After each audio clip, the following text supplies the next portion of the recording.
Hey, welcome Warrior Nation to another edition of KBL Game Day. Right here on Idabel's first 96.7 KBEL. Don't forget, we're also online at KBEL967.com. And got some other things in the works. Just quick mention, our Saturday morning coaches show is now available on Spotify. So, want to get the people what they want here. And we got Coach Kincaid here in the studio. And let's get right into it because we know you got to get back to class and everything. Before we get into the real meat of the matter, let's talk about the middle school and JV teams. They picked up wins Monday over Valiant. Middle school team pitched a shutout defensively, scored a defensive TV courtesy of Marcus Wary on the fumble return. Offense connected on a long pass, quarterback Parker to Dante Ramsey is somewhere around 50 yards because I was right there in the press box seeing everything for the first score of the game.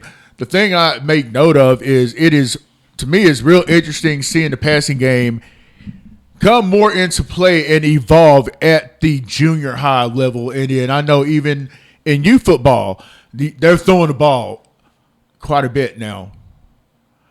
How is that being developed? Yeah, for sure. I mean, definitely with our younger guys, it's always about finding a guy that can throw the football. And, in Idabel, we're no short of receivers for the most part, year in, year out. So just trying to find a quarterback and develop some guys. We've had 3 or 4 guys play that position at the middle school throughout the season so far. Just trying to find a guy that'll stick and maybe, be the guy in the future one day. But, Coach Howell is calling the offense for the middle school, allowing him to grow as a play caller down there and with the JV guys. And he's done a tremendous job with them so far. And I'm excited with the growth that we're seeing. We're like I told a parent the other day, we're running schemes and things that we're running at the high school level, so that by the time they get there, they're not so far behind and they're, hopefully, hit the weight room hard and they can jump in and be contributors right away.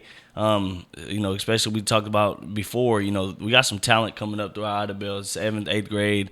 Little league classes are really talented. They're dominating teams as well. So, just about developing those kids and the passing game, it's evolving. So, right. JV definitely they look ready to go on Monday on offense. They got some they scored through the run and through the pass. Young Jacorius Frost got his hands on the ball, scored a couple of times, and I could definitely see why you definitely want the ball in his hands faster than everybody. And it's just like he's electric when he gets the ball in his hands, and you can see that even as he is a freshman. And hopefully he gets a chance to return or get the ball in his hands, and working on also, and which I'll mention this later, keeping the ball in his hands, not turning the ball over. What else did you see from the JV Monday? Yeah, I mean, our JV team, they came out and they competed hard. We fixed some tackling things that we seen versus Hugo, especially with those guys in the Broken Bow game the other weeks. But they played good defensively for the most part, and offensively we were able to hit some good big plays. Like you mentioned, Papa Jacorius Frost is a good player, but we have a new kid that just moved in that's playing some JV for us right now, quarterback. Ashton Smith, I believe is his name. Ashton Smith is, a young kid who delivered some darts the other night for our kids, and Sabian Pond and some other guys made some big plays for us down there. We're gonna try to get some new kids involved, especially with the JV guys. Get more guys involved there.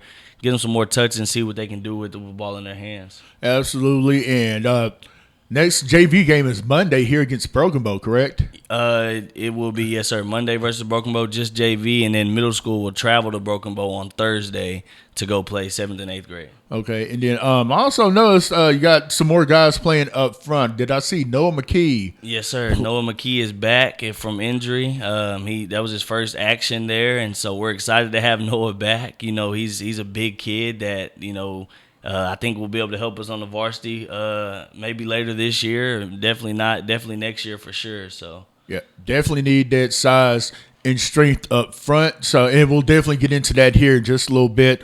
Now on to this week's contest. I caught you guys at the pep rally last night. It was the first thing I thought was a business-like approach, not the rah-rah and a lot of talking and a lot of dancing and things like that. Not your normal homecoming activities and shenanigans and things like that. Has that been the mood all week? Yes, sir. I mean, we're in a sense of urgency right now. We understand that these district ball games mean making the playoffs or staying at home. And so that's our mindset, is getting to the playoffs. And this is one that we need to get to make the playoffs. And so that's kind of been our mindset of just, preparing for us and making sure that we're the best team that we could be to go out and beat the Panthers tonight. As many people talk about, it's easy to talk about it, but we're gonna go out and execute tonight and hopefully pull off a W. And what in particular did you get a chance to work on? Did you cover everything? Like, I know blocking, obviously, not turning the ball over, special teams play. Seems like y'all have had trouble.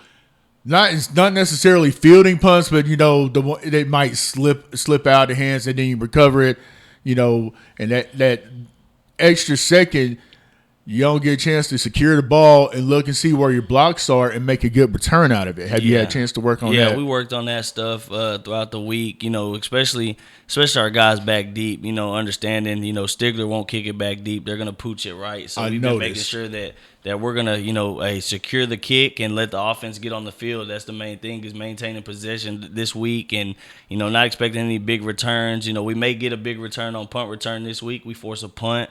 Hopefully our defense goes out and has a really big night tonight. As Quincy Pond tried to make a bold statement yesterday of a shutout, but it wouldn't be far-fetched. Stigler struggled to put up points on the board. They're a growing team just as we are. But we're going to hopefully fulfill that bold statement tonight, and hopefully defense comes out and forces a lot of punts. Yeah. Hey, and a turnover wouldn't be bad either.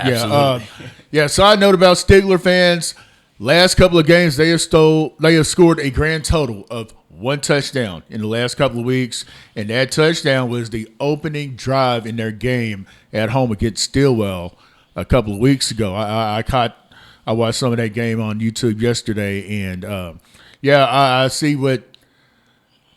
They're not. I mean, they're big up front, but they're young also. Quarterback looks like he's a pretty decent player. Quarterback, his name is Graham Easton.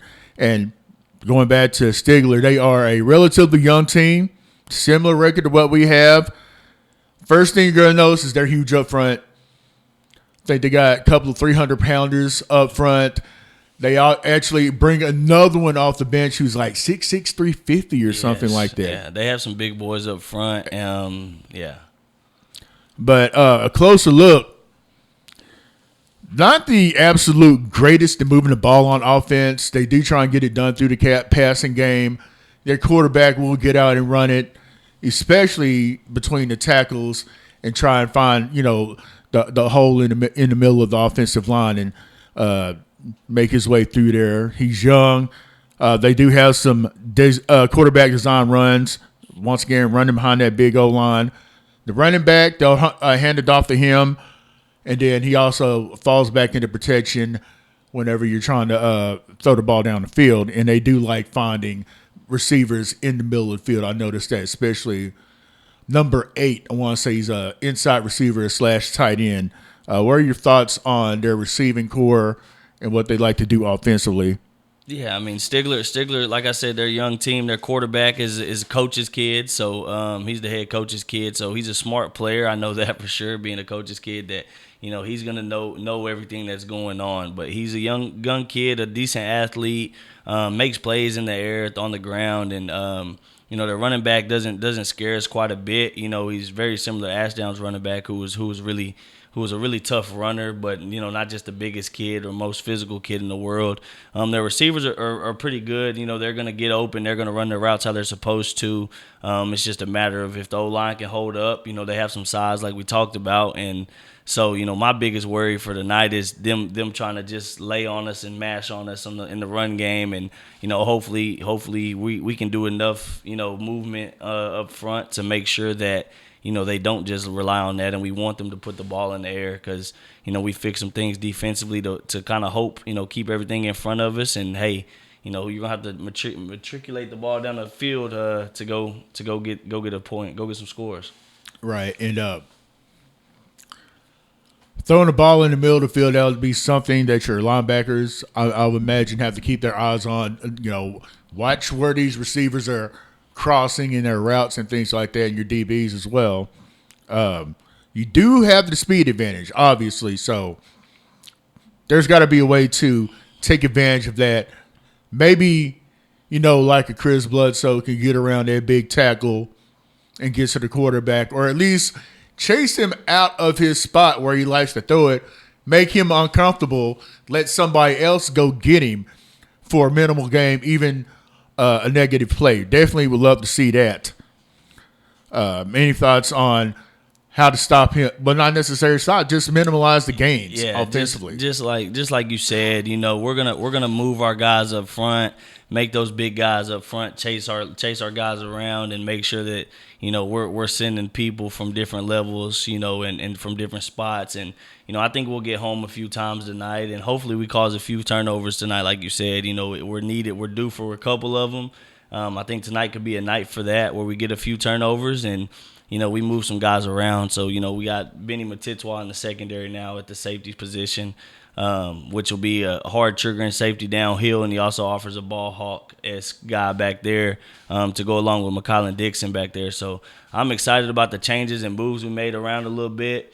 As long as their big guys don't come right at us and get their hands on us, I know we got some physical guys up front that'll shed them a few times, but our backers really have to fit and make plays tonight and get to their guys early so we can get some negative stops. Yeah, I'm absolutely ready to see Benny back there at safety, because they do have some size in that receiving core. I think one of their receivers is about 6'3", and then a couple of others are around the 6-foot range, and not as fast as us, but that ball goes in the air. It's anybody's ball, and we can get to it, defend it, knock it down, if not pick it off, and go the other way with it. Let's go to what they do defensively. They operate out of a 3-4. 3 down linemen. They have a defensive end. I don't know what they call it, defensive end / linebacker. He will line up at the line of scrimmage, but he will stay on his feet. He won't put his hand in the dirt or in the turf nowadays, but and that gives them the opportunity to either rush or drop back into coverage, depending on what happens. Yeah, that's one of their outside linebackers there. So their 3 down linemen are down there. Their 2 defensive ends, their nose. They rotate 2 noses in there, really big kids, the 300-plus kids that's in there in the nose. Our game plan is to wear those guys out, make sure they're running sideline to sideline, at least a couple plays out of a drive, and make sure they're getting tired and wear them down. Those guys on the outside, those outside backers that are standing up right there, they're responsible for the flats, so they got to make a decision in the RPO game to come down and play the run or go play the pass that you're seeing right there. So they got decisions to make on the defense side of the ball there, and so hopefully they figure it out, and I hope they don't, both those, so we can keep moving the ball on offense. Right, and that was one thing I thought of. Like, if you run some outside plays, you're going to make them big linemen chase. That's going to wear them down throughout the course of this ball game tonight, because if you haven't been outside, it's not cool yet. It's going to be around 80, 81 degrees at kickoff, even though it's a 7 o'clock kickoff. Get them to running side to side. That's going to wear them out. So I see the thought process into that. And I also asked already about special teams, cleaning things up, returning punts, and kickoffs and things like that. I want to make sure you get your hands on the ball and, hold on to that ball so the offense can get out on the field, do what they do, because you're going to have some – I see some chances for some big plays through the passing game, especially going to Jordan, especially going to Benny, because I'm not sure that they have anybody that can keep up with number 3 or number 4 in red and black tonight. Yeah, absolutely. We have some opportunities to go over the top. We know that teams like Stigler are gonna play us over the top and try to not get beat over the top. That'll be one of their main concerns, of playing back at 10 to 12 yards there and basically just trying to keep everything in front of them. But we'll do some things to get our guys over the top. We'll line up in some different formations to make them adjust and see, hey, are you gonna give up the quick one right now, or are you gonna come up or stay back over the top and give up the quick one, or are you gonna come up and allow us the opportunity to go over the top of you? So some of those guys in the back end for them are a little undisciplined. Their eyes will get caught in the backfield a little bit. I mean, as are we. We get caught in the backfield a little bit too, and hopefully that stops and hopefully we can catch them a few times and get one over the top, get a couple over the top. Yep, tonight, pick your poison, Stigler. One thing I noted from last week that y'all did that I liked, throwing the little screen pass out to Jayshon Dixon. Not the biggest of running backs, but he's quick, he's fast, and that could be something that works tonight against Stigler. Him and I know Pond can catch the ball out of the backfield too, but you have a smaller back that's going to be a little harder to see. And then by the time you get eyes on him, he might already be up the field making your big game because the catch he had was good for like 14 yards. Yep. I mean, using him as lightning in the bottle, we're going to try to pound him with Pond for a little bit and then get him tired, and then boom, we put in the lightning, and lightning takes off, and it's hard to catch him when you're tired, and he's already hard to tackle as it is, right, being as small as he is, as shifty as he is. So, we're going to have a little two-man game with them two guys, and we may throw Titus Baker back there for a few carries, and he offer a little bit of what Quincy Pond does, a little bit at running back. But so I'm excited about this week and this opportunity to go out and compete. All right. Let's see. Oh, I was also we kind of covered health-wise. I saw Crew Corsi yesterday. Looks like he's good to go. Is he going to get to play any tonight? Oh, yes, sir. He's going to start from the go. He's about 85, 90% ready to go, and so I'm excited to have Crew back. I mean, Crew offers something that not many kids have, just the instinct to go find the football. He's a smart football player, smart kid in general. He sees his read, and he's downhill right now to go make a play. So I wouldn't be surprised you hear Crew Corsi's name called a lot tonight, making plays. And so I'm really glad to have that kid back, ready to go. Okay. And then also Quincy Pond will be available. And then we also mentioned Noah McKee. He may get a chance to get some snaps on that offensive line tonight, as never hurts to have more depth up front. And just trying to make sure that also hopefully these players stayed hydrated, and you always got to do stretching, because that's what prevents cramps, folks. Stretching and hydration, because these last couple of weeks y'all haven't had anybody cramp up a whole lot and have to leave the game, and definitely need to have everybody handy now that we're in district play. As I mentioned earlier, it's not going to be a cool night for football. It's still going to be relatively warm. Start off around 80 degrees, and once the sun sets, things will cool off a little bit. But, hey, we're going to get you out of here with a chance to address Warrior Nation. I know it's homecoming. Everybody get out there and enjoy everything, but y'all are more concerned about the game itself. Absolutely, yeah. We appreciate everybody coming out and always showing support, or just showing up anyway. But we're here for us, and we're excited that you're here and you're here to support us. But we're gonna come out and handle business and hopefully execute our game plan as good as possible. And that's what we're worried about, is us. And we appreciate you guys as always. But we're hopefully here to handle business. So we appreciate you guys.